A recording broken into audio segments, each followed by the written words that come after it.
Ang tanan ko, papaningkamot, sakripisyo, ug luwa, nabutagdo, nabayaran. Yes, year 2023, month of May, date of 20, nigawas ang resulta. Appeal ako sa batch ng passers ng March 2023. And now, a licensed professional teacher. Again, my dear graduates, our future professionals, time will come. You will speak to inspire others. Thank you, and once again, congratulations.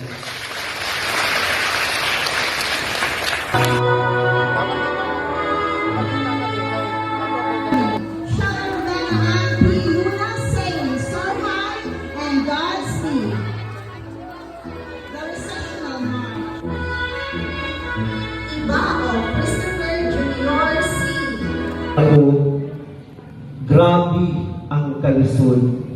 Sakto-sakto ganisab ang ako inagihan. I remember that elementary time, umata kami alas 3 sa kaadlawon para magsayo paglungag o maglabanan ako mga bado sa suba. Inig alas 5 sa buntag, dapat mahuman na kami o makapapahaw na kami. Kay dapat alas 6, preparado na kami. Kay magbaktas pa kami ng 4 kilometers back and forth. Gikan sa Balisong to Sumu-Sumu Elementary School, my alma mater. Kadugdong ako yung stage sa elementary. Amoy among taguanan pagpagpaniudto. Kaya iabot kami sa punto na walang-wala. Maulaw kami makikuban sa uban. Kay lagi mais ang among kanon, yellow corn, paimabwan ng ginamos, o butson ng dahon ng saging. Kay ultimo baunan sa una, dili kami makapalit tungod sa kalisod. Sometimes makapalit kami ng tuyo na 2 pesos para na lamang pang-complement sa kanon. I always remember si nanay, sige maghangyo ng habal-habal, mangutang, para na lamang kami makaskwela. Mo-eskwela bisan waray piso sa bulsa. May mga panahon na magpasuhol kami, maglampaso o maglaba ng tuga sa ila nanay Pending o ni Tatay Tibo Avila. Kay lagi sa una nagaparenta sa good sila para lamang may among allowance sa sunod na mga adlaw. There was a time in the middle of a flag raising ceremony na collapse ako tungod kay way ako pamahaw, way ako bugas that time. Nagbaktas gikan Balisong to Sumu-Sumu Elementary School. Makalaw ako, lisod ang ako sitwasyon sa una. Tungod lagi si tatay lang ang may income o buyag kami magsuon. Kay lagi sa una, wapay uson kuryente, muron-muron ka. Porya-buyag lamang, nuibi kami magsuon o ikaunong ako o tanan kami ga-eskwela. I said to myself while crying, mas buhil ako ng tanong, kay dili ako gusto na anak na kami permit. Sa kalisod, I learned the word life. You can never explain what is the deep meaning of life. Kung dili nimo masabtan ang kalisod sa kinabuhi. Year 2011, I started college life, this was the hardest part of my life as a dreamer. I stopped and worked to earn money para makapadayon pag-eskwela. The year 2012, I continued my study until I reached second year college. Ay ako sitwasyon sa una, eskwela first semester, undang pag second semester, kay manarbaho para makaipon, o amoy ako igasto pag eskwela balik.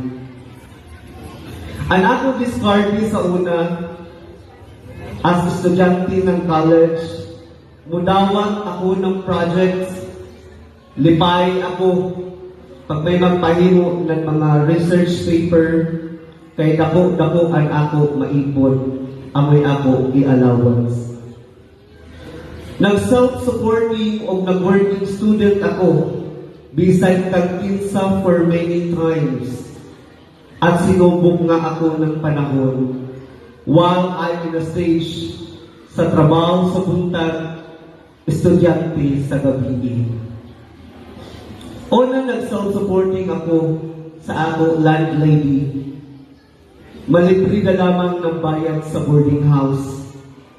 My task is to maintain ng kalimpyo ng duha ka story building, mag-display, mag-serve ng pagkaon sa karinderya, pagkagabi mag-display kami ng prutas sa Tandag Boulevard o usahay makauli kami alas 11 or alas 12 ng kaadlaw. Also, there was a time naka-working student ko sa isa ka family, and then my task is to only take care the two kids, clean and prepare them food. But then naa sila lolo sa ilabal, bahay. Kung kani si lolo, maabot na ang time na magkanat na gayon siya iya dumi. Tungod sa katiguhan ng mundo. Ikanan niya sa tiles o ipahin niya sa dingding. Tungod ay medyo wala na ikada na si lolo. O kisod ginasunod ko gayon siya pag-review for many times. I cried to myself, para kakinsan ako ihimo. Nganong nag-angot ako sa ingani na kalisod. O ni-flash ang itsura nila ni mother. Itsura ng ako nanay o tatay. O yanton panahon na nagkaon kami ng mais o ginamos. Salamat sa Ginoo ni abot ko sa ila o sa katuig, and I survived my second year college. Until I stopped again. Kay dili ko na kaya ang projects, activities, amutan, and tuition. Kay dili pa free tuition sa una ang college. Sa mapuison sa iya dungi, o para makasurvive, manuwali na mo ni nanay pagkuhon ang iya dungi, para na lamang siya makasurvive. Gamit ang amo gloves o ang amo kamot for her to survive. And yes, nakasurvive siya for 6 years. Pero nitiya sa year 2021, isasap siya na rason nga nung gusto ko gayon mo padayong pag-eskwela. Tungod sa amo kalisod. And yeah, 3 years ko sa private company. Niresign ako tungod kay gusto ko ipadayon ang akong pag-eskwela. Ug salamat sa Ginoo, nakatungtong na gid ako ng 4th year college. Ug finally, graduate ako ng Bachelor of Science in Hotel and Restaurant Management, major in Food and Beverages Services. O nasuot na ngayon na ko ang black gown or ang tuga ng college. Imagine, my dear graduates, from year 2011 to year 2021, isang dekadang pangarap ay nakamit ko rin.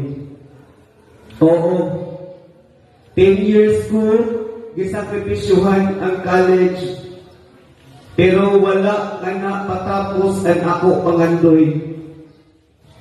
Right after pag-graduate ko sa college ng Surigao del Sur State University and now Northeastern Mindanao State University, nakadecide ko na mag-enroll ako ng Teacher Curriculum Certificate with a Bachelor of Secondary Education, major in Social Studies, unit earner at St. Teresa College Incorporated, Edad City.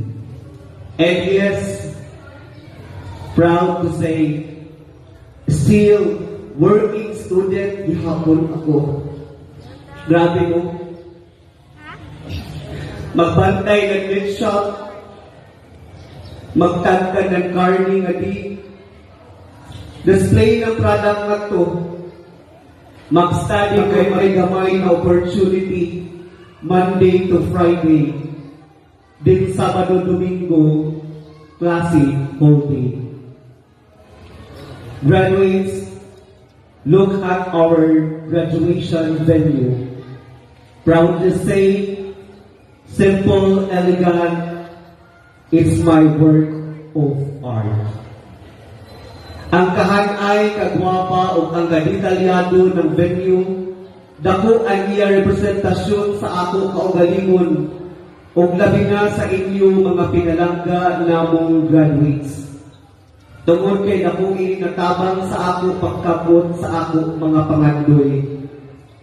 Mo eskwela sa buntag, decor sa gabi, o tungod sa ako pagpaningkamot, nahuman ko ang ako unit earn, which is education.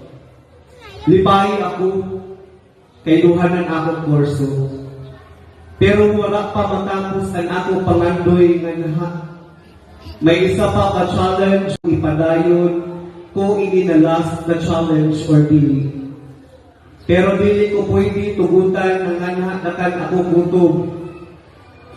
Year 2023 sa bulan sa March, mao schedule ng LEP or Licensure Examination for Teachers.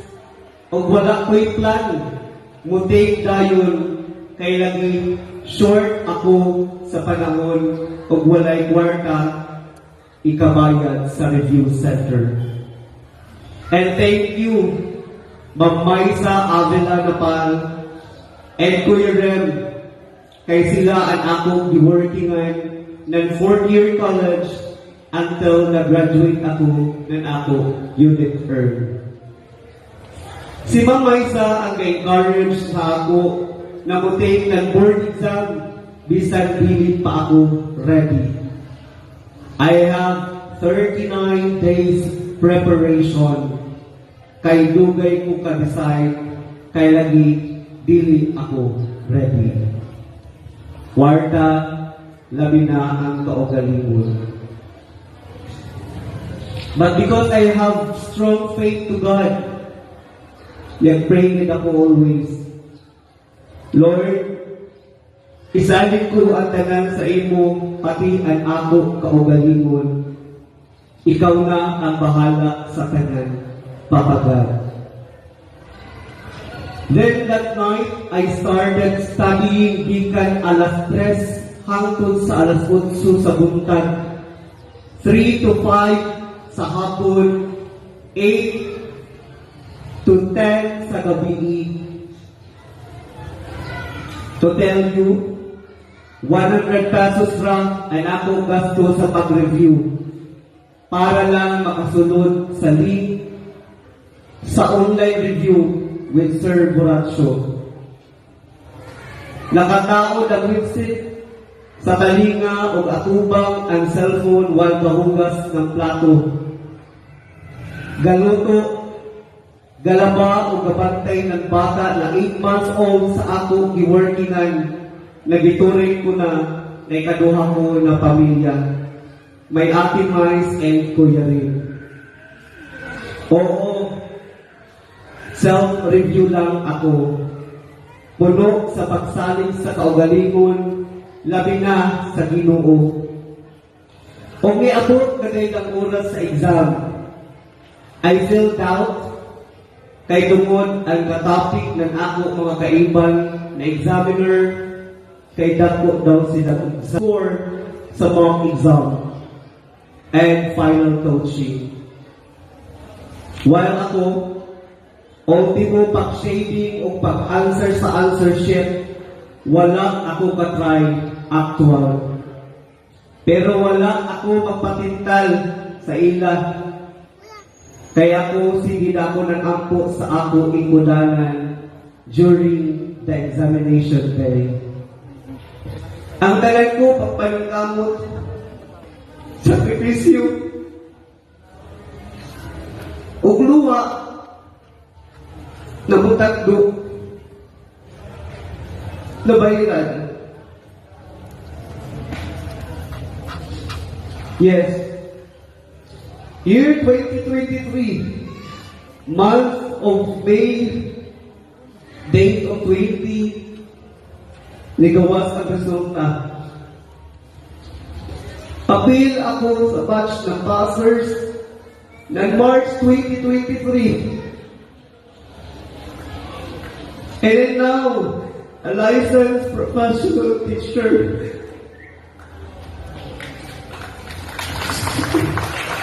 Sobra-sobra kong alipay. Dili mabayaran. But after 3 days ko, di ka pagpasar. Di-attacking ang ako tatay na high blood.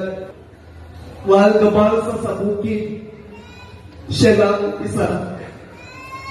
Kaya amuman lagi ang pangita ng ako tatay, sugod pa sa una.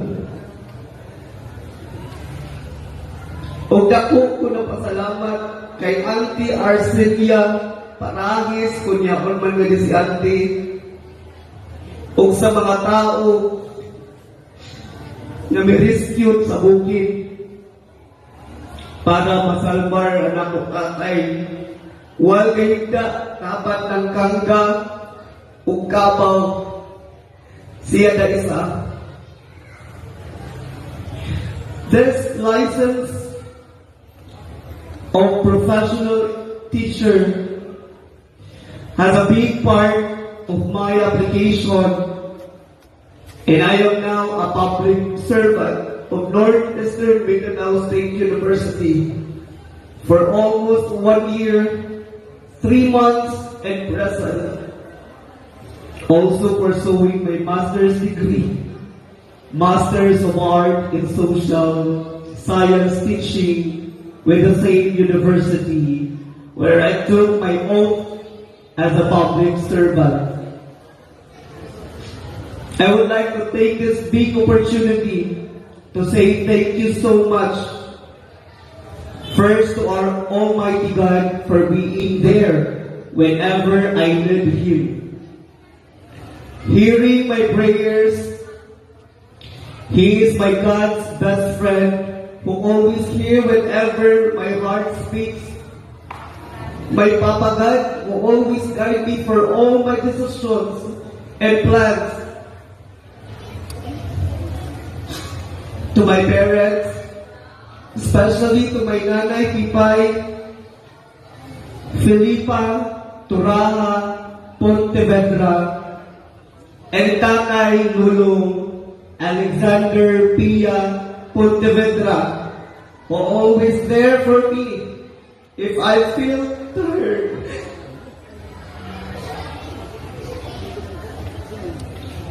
All your hard work since then, sa tanan niyo sakripisyo, gikan ang gagmay pa kami. Angtod kuman, iyaon kamo always sa amo o sa ako. Salamaters kayon sa tanan-tanan. I know ang salamat dili kabayaran. Ang tanan niyo sakripisyo, ug yadi na ako.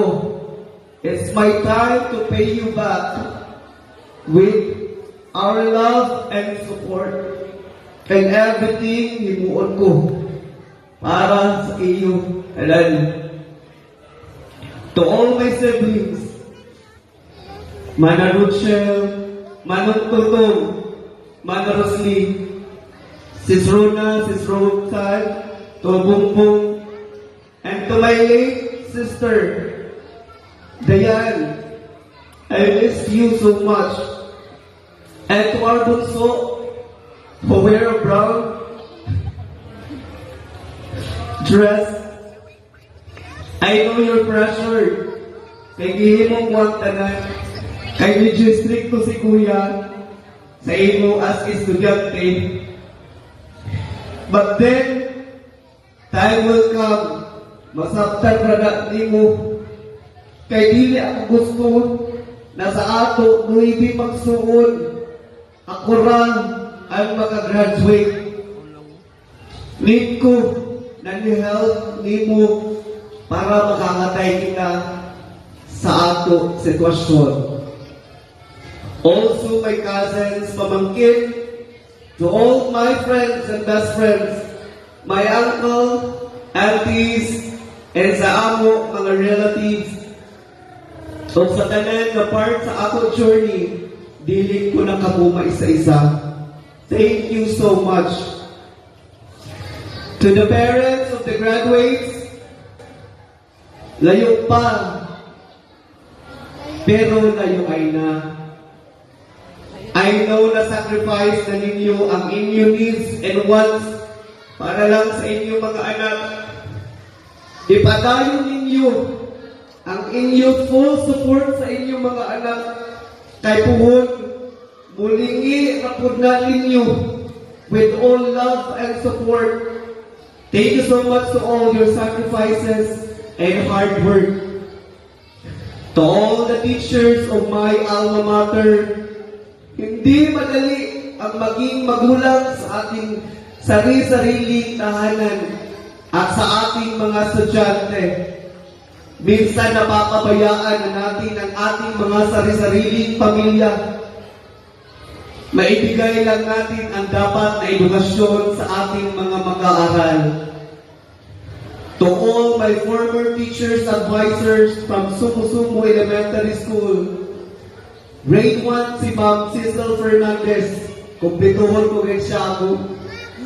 Grade 2, Ma'am Maricor B. Luna, hi Ma'am. Grade 3, Ma'am Felisa Lozada. Grade 4, Ma'am Arlene Abadego. And sa grade 5, si Ma'am Mary Ann Salinas. And grade 6, si Ma'am Vicky Mercader. To all my former teachers, my second parents, I just wanted to take this moment to say thank you so much. Looking back, I now realize how much of an impact you have on our lives, not just in teaching us to read, write, and solve math problems, but in shaping who we are today.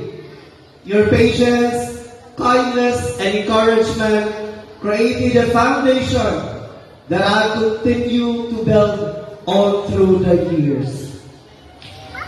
My dear graduates, may hilingin lang sana ako sa inyo. Please, palakpakan nyo naman ang mga teachers ninyo.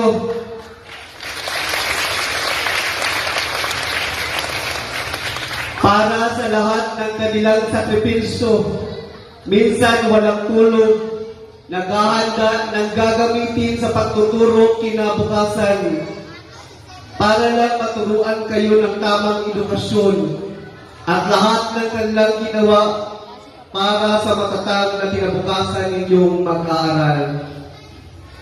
Again, my dear graduates, you have all the resources, free tuition, more scholarships offered gadgets, internet, and full support of your parents. Use it as your foundation to conquer your dreams. Hindi hadlang ang kahirapan. Walay rason na dili ka mo makatapos pag-eskwela. All it needs is your effort, dedication, and trust to our Almighty God and to yourself. Be humble and kind. Step by step, makakamit din ninyo ang inyong pangarap sa buhay. Again, my dear graduates, our future professionals, time will come. You will speak to inspire others. Thank you, and once again, congratulations.